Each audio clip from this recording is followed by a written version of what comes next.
Welcome to quality classes with Anu Agrahari. अगर आप इस चैनल पर नए हैं तो चैनल को सब्सक्राइब कीजिए और बेल आइकन को प्रेस करके ऑल नोटिफिकेशन पर सेट कर दीजिए।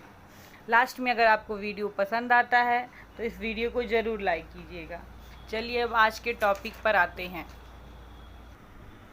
जैसा कि हमने कल की वीडियो में पढ़ा था, स्वामी विवेकानंद, राजा राम मोहन राय को और दयानंद सरस्वती को। अब आज उसके आगे के क्रम में देखते हैं ईश्वरचंद विद्यासागर के बारे में। ईश्वरचंद विद्यासागर का जन्म 26 सितंबर 1820 को हुआ था।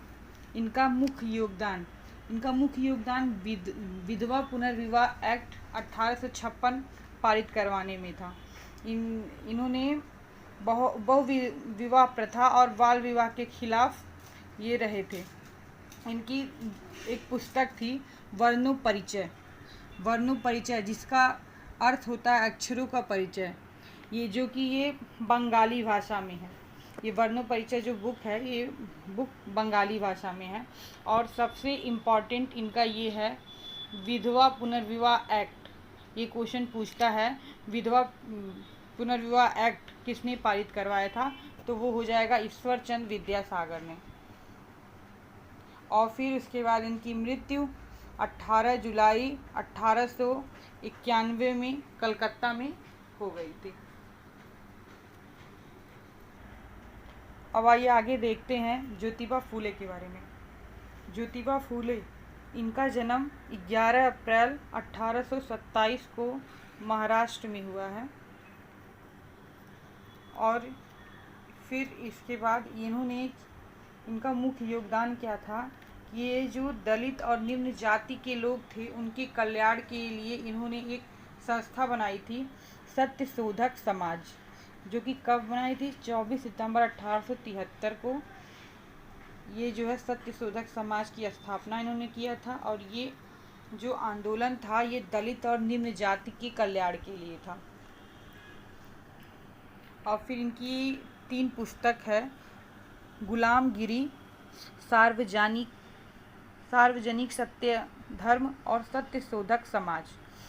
ज्योतिबा फूले के बारे में बहुत ज़्यादा डिटेल नहीं पढ़ना है। ये लास्ट के मैंने बताया था पहले ही वीडियो में कि लास्ट के और सारे लोगों के बारे में बहुत ज़्यादा डिटेल नहीं पढ़ना है, बस इसे एक याद कर लीजिए, पूछ सकता है। और बाकी के का जो है। अब आइए देखते हैं आगे बाबा आमटे के बारे में।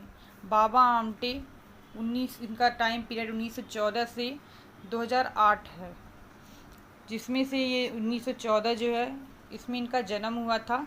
26 दिसंबर 1914 को महाराष्ट्र में इनका जन्म हुआ। और फिर इन्होंने जो पढ़ाई की थी, इन्होंने कानून की पढ़ाई की थी। और फिर ये जो भी उस टाइम पे कुष्ठ रोगों से ग्रसित लोग थे उनकी ये सेवा करते थे। उनके लिए इन्होंने जागरूकता फैलाई कि ये छुआछूत की बीमारी नहीं है। कुष्ठ रोगों से ग्रसित लोगों के लिए इन्होंने काम किया है। और अब इस कुरीति को हटाने के लिए उन्होंने क्या किया था, कहा जाता है कि उस टाइम पे इन्होंने जो लोग कुष्ठ रोगी थे उनका जो संक्रमण था उन्होंने इंजेक्शन से लेके अपने शरीर में डाला था। और वो ये जागरूकता फैलाना चाहते थे कि ये छुआछूत की बीमारी नहीं है। फिर इन्हीं लोगों के लिए उन्होंने 3 आश्रम की स्थापना करवाई थी। और फिर बाद में चल के आगे 15 अगस्त 1949 को इन्होंने एक अस्पताल बनवाया। और फिर नर्मदा बचाओ आंदोलन, ये तो टेट के लिए बहुत ही इम्पॉर्टेंट है, टेट सुपर टेट दोनों के लिए। इसमें नर्मदा बचाओ आंदोलन में ये जो है ये पार्टिसिपेट किए थे, इन्होंने भी भाग लिया था नर्मदा बचाओ आंदोलन में। और फिर एक सरदार सरोवर डैम में भी इनका योगदान रहा है।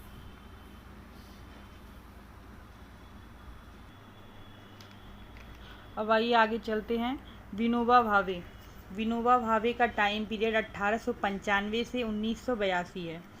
इसमें इनका जन्म महाराष्ट्र में हुआ है। और इनका मृत्यु जो है 15 नवंबर 1982 को हुआ है। तो ये हो गया इनका पूरा टाइम पीरियड। अब आइए इनके योगदान के बारे में देखते हैं कि इनका योगदान किस किस में था। इनका योगदान जो है इन्होंने एक भूदान आंदोलन चलवाया था। और ये भूदान आंदोलन 18 अप्रैल 1951 को तेलंगाना के पोचमपल्ली से स्टार्ट हुआ था। यहाँ से ये भूदान आंदोलन चला था। इसमें ये क्या करते थे कि ये जो अमीर जमींदार लोग थे उन लोगों से गरीब लोगों को उनकी ज़मीन दिलवाते थे और वहाँ पे वो खेती करते थे, किसानों को दिलवाते थे। और फिर इन्होंने ब्रह्मा विद्या मंदिर की स्थापना करवाई और इनका जो भी मतलब काम जो भी करते थे वो महात्मा गांधी से प्रभावित होकर करते थे। उनके जो है उनके दिए गए आदर्शों पे चलते थे। मदर टेरेसा, आगे मदर टेरेसा के बारे में पढ़ते हैं। मदर टेरेसा का टाइम पीरियड 1910 से 1997 तक है। इनका जन्म 26 अगस्त 1910 मैसिडोनिया के स्कार्पजो में हुआ था।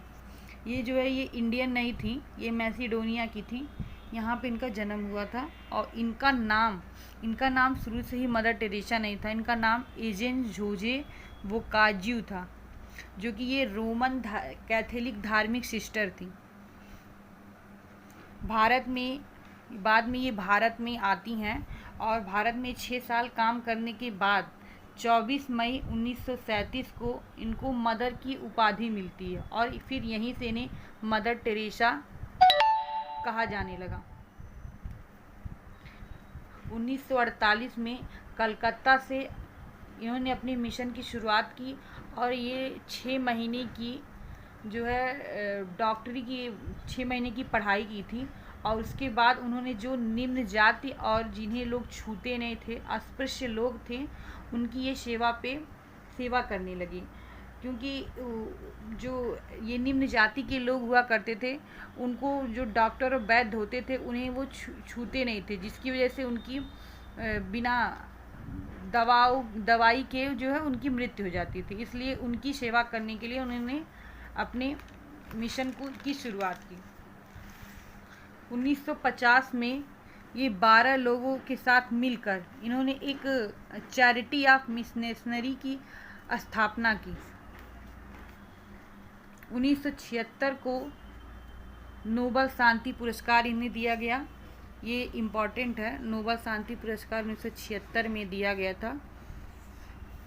और 1980 में इन्हें भारत के द्वारा भारत रत्न दिया गया। 1976 में नोबल प्राइज़ मिला और 1980 में भारत रत्न मिला। तो एक तरह से जो ये मदर टेरेसा का भी एक तरह से इम्पॉर्टेंट हो जाता है। अब आइए हम इसके आगे कुछ और चीज़ें हैं जो हम पढ़ लेते हैं।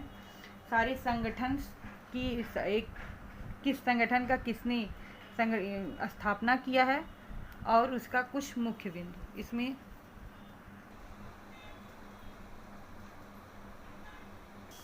हाँ, तो आगे जो है अब ये कुछ संगठन हैं उसको देखना है। इसके बाद ये पूरा एक टॉपिक जो है भारतीय समाज सुधारक समाप्त हो जाएगा। इसमें क्या है ये सब हमने पीछे पढ़ा है, बस एक बार रिपीट करना है। ब्रह्म समाज का संस्थापक कौन है? राजा राम मोहन राय। और ये कब किया था इन्होंने? 1828 को। तो ये 29 लिखा गया, 1828 को। और उसके बाद आर्य समाज की संस्थापना जो है दयानंद सरस्वती ने किया था 1875 को। और इन्होंने एक पुस्तक लिखी थी सत्यार्थ प्रकाशन 1874 में। फिर आइए देखते हैं प्रार्थना समाज की स्थापना आत्माराम पांडुरंगा ने किया था, जो 1867 में बम्बई में किया था। वेद समाज श्रीधरानु नायडू ने किया था 1874 में मद्रास में। ये सारे क्वेश्चंस पूछ लेते हैं, डायरेक्ट क्वेश्चन पूछता है कि इस ब्रह्म समाज का स्थापना किसने किया था, वेद समाज का स्थापना किसने किया था। तो जो ये आधे तो मैंने पीछे पढ़ा दिया और कुछ जो है बचे हैं उसको बस याद करना है, तो इसलिए मैंने ये एक ग्राफ पूरा बना दिया है। थियोसॉफिकल सोसाइटी ये संगठन है। इसका जो है कर्नल ऑलकट मैडम HP प्लास्टिक 1875 में इसकी स्थापना की और ये इसकी स्थापना न्यूयॉर्क में हुई थी। बाद में इसी को एनी बेसेंट ने भारत में भी चलवाया था, थियोसॉफिकल सोसाइटी के। शारदा सदन जो है पंडित रामाबाई ने चलवाया था 1889 में बम्बई में, और इन्होंने विधवाओं के लिए आश्रम भी बनवाया था पंडित रामाबाई ने। फिर यंग बंगाल आंदोलन जो है हेनरी विवियन डेरिजियो ने चलवाया था, जो कि ये हेनरी विवियन डेरिजियो जो थी ये हिंदू कॉलेज की प्राध्यापक थे। सेवा सदन की स्थापना वी.एम. मालाबारी ने करवाया था 1885 में बम्बई में। The servant of Indian society की स्थापना गोपाल कृष्ण गोखले ने 1905 में बम्बई में कराया था। रामकृष्ण मिशन जो है स्वामी विवेकानंद ने चलवाया था कोलकाता में। ज्योतिबा फूले सत्यशोधक समाज की स्थापना जो है ज्योतिबा फूले ने 1873 को करवाया, और ये जो है दलित और निम्न जाति के लोगों के लिए के कल्याण के लिए ये था। तो आइए जो हमने पढ़ा उससे कुछ क्वेश्चंस देख लेते हैं। आइए देखते हैं अब किस तरह से क्वेश्चंस पूछेगा, वो भी देख लेते हैं और इससे कुछ क्वेश्चन सॉल्व कर लेते हैं। भारतीय पुनर्जागरण का मसीहा किसे कहा जाता है? तो हमने बताया था पुनर्जागरण का मसीहा जो है राजा राम मोहन राय को कहा जाता है, या फिर आधुनिक भारत का पिता कहा जाता है, ये भी पूछ सकता है। नवजागरण का मसीहा, पुनर्जागरण का मसीहा, किसी भी तरीके से क्वेश्चन पूछ सकता है। तो हो जाएंगे राजा राम मोहन राय। फिर है सत्यशोधक समाज की स्थापना किसने की? तो अभी मैंने बताया था सत्यशोधक समाज के बारे में। सत्यशोधक समाज की स्थापना ज्योतिबा फूले ने की है। राजा राम मोहन राय ने ब्रह्म समाज की स्थापना कब की? राजा राम मोहन राय ने ब्रह्म समाज की स्थापना 1828 ईस्वी में की। परमहंस मंडली के संस्थापक कौन है? परमहंस मंडली के संस्थापक हो जाएंगे गोपाल हरि देशमुख। किसके अनुयायियों को यंग बंगाल कहा जाता है? यंग बंगाल अभी बताए हैं यंग बंगाल के बारे में, हेनरी विवियन डेरोजियो। और फिर ये देखिए बवाही आंदोलन का मुख्य केंद्र कहाँ था? ये था मुख्य केंद्र पटना में। गुलामगिरी किसकी रचना थी? गुलामगिरी जो है ज्योतिबा फूले की रचना है। 3 पुस्तक हमने बताया था ज्योतिबा फूले की, तो उसी में से एक गुलामगिरी भी है। सत्यार्थ प्रकाश किसने लिखी है? सत्यार्थ प्रकाश हो जाएगा स्वामी दयानंद सरस्वती की। फिर अलीगढ़ आंदोलन के प्रवर्तक कौन है? तो अलीगढ़ आंदोलन के हो जाएंगे सर सैयद अहमद खां। ये हमने नहीं बताया था, ये क्वेश्चन में नहीं, इसमें नहीं था, बट देख लीजिए। अलीगढ़ आंदोलन के प्रवर्तक जो है ये सैयद अहमद खान हो जाएंगे। दक्षिण भारत में आत्मा सम्मान आंदोलन किसने चलाया था? ईवी स्वामी नारायण, नहीं ईवी रामास्वामी नायकर हो जाएगा, सॉरी गलत हो गया। तो आत्मा सम्मान का आंदोलन किसने चलाया? ईवी रामास्वामी नायकर। वेदों की ओर लौट चलो, ये नारा किसका था? ये हमने बताया था, ये इसका हो जाएगा स्वामी दयानंद सरस्वती ने।